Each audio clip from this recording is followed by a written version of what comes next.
I would like to start by thanking Nathan and the Centre Wellington Lacrosse Association for spearheading this initiative to offer the presence of a buddy bench in both the Fergus and Elora community centres. 10 years ago, when Get in Touch for Hutch began our advocacy work after losing our son Stephen to suicide, we faced a lot of resilience and resistance initially in getting the buddy bench program up and running. There was a huge fear about the impact that these types of conversations might have on those in attendance.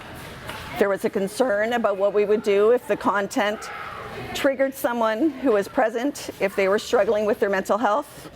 What if people left because the topic was too uncomfortable for them? And are we really okay to say the word suicide out loud? At the end of this year, we will have rolled approximately 60 benches out to schools and community locations across Wellington County and neighboring communities.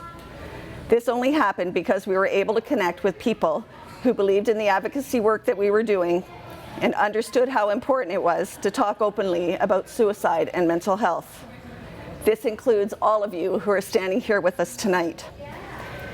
In an environment like lacrosse, where the focus is often only on the development of the player from a physical perspective, I commend our local lacrosse associations for being some of the very first groups to step up and want the game to be about so much more than just running plays and defending our goalies. The Buddy Bench represents a space that promotes kindness, empathy, and inclusion. It's a space that allows one to connect and start a conversation. And over the years, with your support of Get in Touch for Hutch, that's exactly what you have initiated. The opportunity to be part of something that is bigger than the outcome on the scoreboard.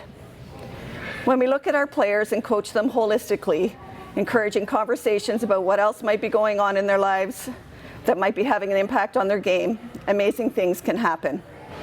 While the conversations are not always easy, it will build a relationship of trust, potentially allow them to share a heavy burden that they've been carrying that they may or may not know is impacting their game, and allow you as your coach or other bench personnel to get to know your players on a whole different level.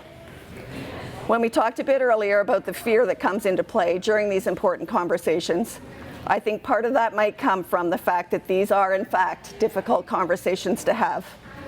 We also don't know what steps we should take when someone actually does open up to us. That's where we get to acknowledge that our part only has to be about educating ourselves well enough to be able to start the conversations, then being able to connect with those in need with the services that they require.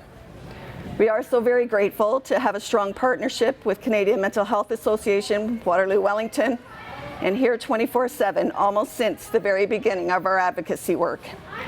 And we couldn't do all that we do without them. I'll close now by saying to each of you, thank you for being here tonight. Thank you for the conversations that you've already had within your associations, the charity games that you've held, and for just being a personal support for myself and my family. Your presence and commitment to making a difference and keeping the conversation going means more than you will all ever know.